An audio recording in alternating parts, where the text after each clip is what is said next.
Hello friends, a very happy Sunday to the friends of Sunday Kehwa Sips. Thanks again Mushtaq Bala and Kashmir Pen for this spectacular platform, and I like to talk to you. I like to talk to all the friends of Sunday Kehwa Sips. And so today the story that I'm going to read is Washington Irving's story, The Adventure of My Aunt. Of course, I cannot read the entire story, but I'll read a few paragraphs, and I bet you will like the paragraphs, and your curiosity will be triggered to read the entire story. So here I go. The Adventure of My Aunt. My aunt was a lady of large frame, strong mind, and great resolution. She was what might be termed a very manly woman. My uncle was a thin, puny little man, very meek, and no match for my aunt. It was observed that he dwindled and dwindled gradually away from the day of his marriage. His wife's powerful mind was too much for him. It wore him out. My aunt, however, took all possible care of him, had half the doctors in town to prescribe for him, made him take all the prescriptions willy-nilly, and dosed him. But all was in vain. My uncle grew worse and worse, and until in the end, he added another to the long list of matrimonial victims who have been killed with kindness. So this is the first paragraph, and I'll read a little more. And was it his ghost that happened to her, that appeared to her? Asked the inquisitive gentleman who had questioned the former storyteller.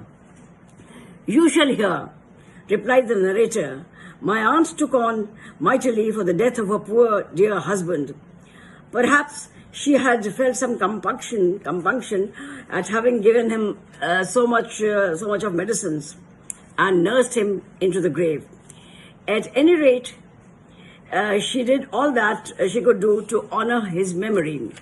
And I flip over the pages and come to the point where a portrait of her late husband is hung on the wall, and one day the late husband's portrait winks at her. She's not scared, and on investigation, it is revealed that a thief was hiding behind the portrait. So this, it goes without saying that the thief is severely punished. And now I come to the end. She was right, observed the inquisitive gentleman, nodding his head sagaciously. But I'm sorry, they did not hang that fellow. It was agreed on all hands that the last narrator had brought his tale to the most satisfactory conclusion. Though a country clergyman present regretted that the uncle and aunt who figured in the different stories had not been married together, they certainly would have been well matched. But I don't see after all, said the inquisitive gentleman, that there was any ghost in this last story. Oh, if it's a ghost you want, honey, cried the Irish captain of dragoons. If it's ghosts you want, you shall have a whole regiment of them.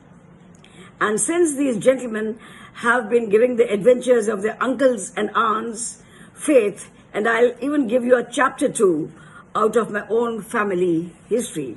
So this is just 2-3 paragraphs of the story I have read from The Adventure of My Aunt, and I want you to read the entire story, and I just read a few paragraphs. I hope your curiosity is triggered enough to make you want to read the book. So, toodaloo, thank you so much for listening to me, and meet you next Sunday with another short story of the greats. Thank you so much. Bye. Toodaloo.